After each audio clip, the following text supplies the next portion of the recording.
तुला शिकवीन चांगला धडा. 14 डिसेंबर भागामध्ये अक्षरा जाते आणि अधिपतीचा हात पकडत म्हणते, अधिपती माझ्याशी असं नका ना वागू.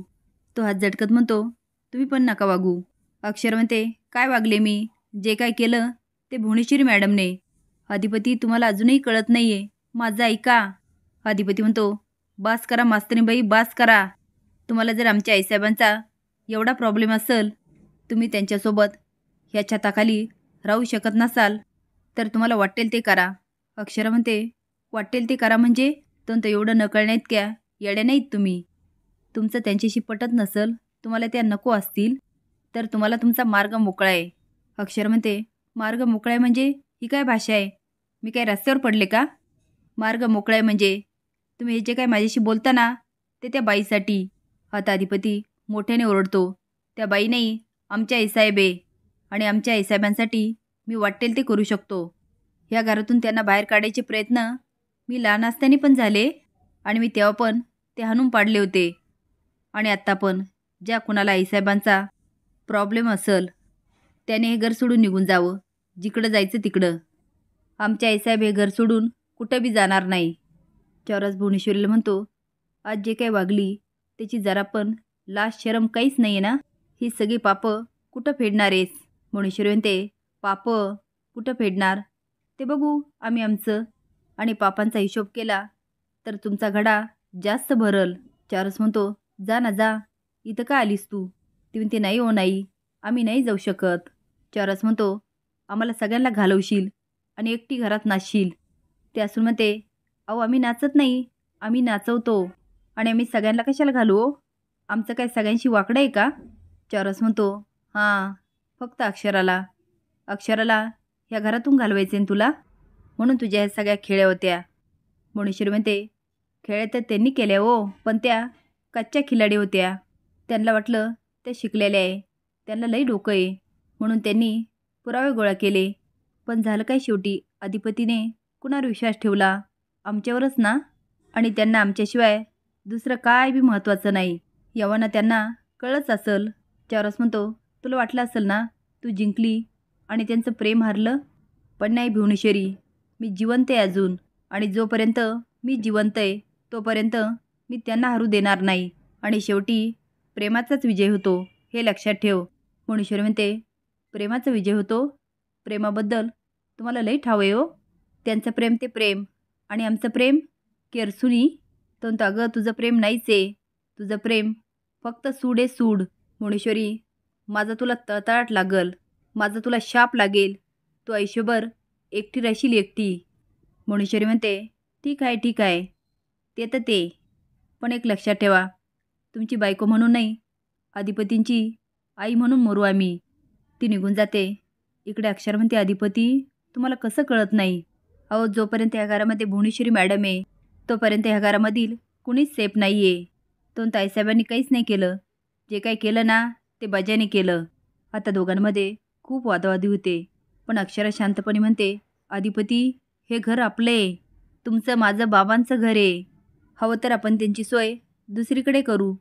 तो ओरडत म्हणतो, आईसाहेब कुठेच जाणार नाही. अक्षरा म्हणते, ठीक आहे, मी पण त्यांच्यासोबत या घरात राहू शकत नाही. तो ठीक आहे, काय निर्णय घ्यायचा तुम्ही तुमचा घ्या. तो निघून जातो. अक्षरा खूप रडायला लागते.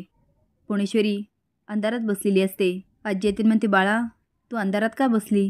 ती म्हणते, आई ज्याच्या आयुष्यात अंधार आहे तो काय उजेडाची अपेक्षा करणार? आजी म्हणते, अगं असं काय बोलतीये? ती आता लाईट लावते. भुवनेश्वरी म्हणते, नको लावू लाईट. काय गाई, आम्ही आयुष्याकडून काय मागितलं होतं? एक डोरलं आणि कपाळाला कुंकू, तेवढं मिळालं असतं ना आनंदाने मेलो असतो. एवढी साधी अपेक्षा होती आमची. आजी म्हणते, अपेक्षा केली ती चुकीच्या माणसाकडून. वेळ असताना घराबाहेर पडली असती ना. भुवनेश्वरी म्हणते, कसे पडणार होतो? ते लेकरात आणि त्यांच्यात जीव गुंतला होता. आता भुवनेश्वरी खूप तगमग करते. आजी म्हणते, भोये सोड आता आणि सुनबाईला अडव. ती म्हणते, अडव म्हणजे? ती सांगते, अगं त्या दोघांमध्ये लय भांडण झालंय आणि अधिपतीने तिला घर सोडायला सांगितलंय. भुवनेश्वरी म्हणते, जाऊ दे की मग. आजी म्हणते, जाऊ दे म्हणजे? ती अगरची लक्ष्मी आहे. भुवनेश्वरी म्हणते, मग आम्ही कोण आहे? आजी बोलते, भुये सोड ना आता राग, कर तिला माफ. मुडेश्वरी म्हणते, कधीच नाही. त्यांनी आमच्या अस्तित्वावर घाला घातलाय. त्याचने या घरावर राज्य करायचे. आजी म्हणते, नाही ग नाही, ती अशी अजिबात नाही. मुडेश्वरी स्माईल करत म्हणते, आई तू लई भोळी आहेस. अगं असंच आहे, आणि ते आम्ही कधी होऊ देणार नाही.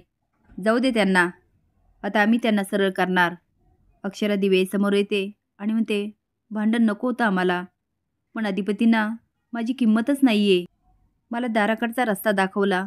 मला कळतच नाही आहे मी काय करू. कधी कधी असं वाटतं मी त्यांच्या मनाच्या भिंतीवर डोकं आदळते, पण त्यांना नाही कळते. त्यांना माझी पर्वाच नाही आहे. तेवढ्यात चारुहास येतो आणि म्हणतो, बाळा तू रडू नकोस, चल मला तुझ्याशी बोलायचे. अक्षरा जाते. तो अक्षरा एक सांगतो, हे घर सोडून तू कधी बाहेर पडू नको. अगं भुवनेश्वरी ह्यासाठीच करते, तिला तुला घराबाहेर काढायचे. अक्षरा म्हणते, बाबा माझ्या नवऱ्यालाच माझी किंमत नाही, तर काय करू इथं राहून. मी जाणार आहे, हे घर सोडून जाणार आहे. आता चारुहास तिला व्यवस्थित जाणीव करून देतो की भुवनेश्वरी काय आहे आणि कशासाठी करते. सकाळी भुवनेश्वरी खाली येते. आजी खूप खुश असते आणि तिला म्हणते, सुनबाई नाही गेली. भुवनेश्वरीचा मूड जातो. ती म्हणते, का जाणार होत्या ना. आजी म्हणते, बरं आहे की गेल्या नाही ते. ए भुये सोड की आता, आणि ह्या घराला तू बांधून ठेव. भुवनेश्वरी म्हणते, आम्ही काय बांधणार, ह्या घराने आम्हाला जे दिलं तेच आम्ही त्यांना देणार. आजी म्हणते, काय. ती निराशा, एकटेपणा, दुरावा, अपेक्षाभंग. आजी शॉकून म्हणते, भुये ती आपल्याकडे जे असतं तेच असते आपल्याकडे द्यायला. अक्षरा आरशात बघत असते. तेवढ्यात अधिपती येतो आणि तिला आरशात बघतो. ती अधिपती तिच्या हातातला कंगा खाली पडतो. आता दोघं पण एकदम उचलायला जातात आणि टक्कर होते. तो आम्ही चाललो. ती कुठे. तो फॅक्टरीत. ती का. अधिपती बोलतो, आम्हाला कटकट नको आहे. अक्षरा म्हणते, माझी तुम्हाला कटकट वाटते. मीच निर्लज्ज. जा म्हटलं तरी गेले नाही. आम्ही कुठं बोललो की जावा. आता अक्षरा रागाने जाते. कपाट उघडून बॅग बाहेर काढते. ती आता कपडे भरायला लागते. अधिपती म्हणतो, ओ मास्तरीबाई ऐका ना, तुम्हीच म्हणतात ना बोलून प्रश्न सुटतात. अक्षरा बोलते, बोलून काय फायदा आहे, तुम्ही घेतलाय निर्णय. तो निर्णय घेतला नाही, तुमच्यावर सोडलाय. ती अधिपती तेच. तो तेच कसं. अक्षरा बोलते, एवढं सगळं झालं तरी तुम्ही त्यांच्याविरुद्ध स्टँड घेतला नाही, आणि त्यांच्यासोबत मी या घरात राहू शकत नाही असं म्हटल्यावर तुम्ही म्हटलात तुम्ही निर्णय घ्या. म्हणजे तुम्ही मला घराबाहेरच जायला सांगताय ना. तुमच्या बायकोला मी तुमच्यासाठी माझी आई वडील घरदार सगळं सोडून आले. माझं तुमच्यावर खूप प्रेम आहे हो. तुमच्यासोबत मला आयुष्य घालवायचे. तुम्ही असा बोलाल मला स्वप्नातही वाटलं नव्हतं. मला काय वाटेल याचा एकदा पण विचार केला नाही का. ती रडायला लागते आणि बेडवर बसते. आता अधिपती जातो आणि तिला पकडायला लागतो. तेवढे ती लोटत म्हणते, दूर व्हा तुम्ही. अधिपती म्हणतो, सॉरी म्हणलं की. ती त्याला ढकलत म्हणते, असं कसं करू शकता, असं कसं करू शकता. तो रागाच्या भरात बोललो, मला जसं आईसाहेबांना तोडायचं नाही तसं तुम्हाला पण नाही. चिडून प्रश्न सुटत नाही. ती कमरेवर हात ठेवत म्हणते, मग कशी सुटतात सांगा. असेच नवीन अपडेट जाण्यासाठी लाईक आणि सबस्क्राईब करा. धन्यवाद.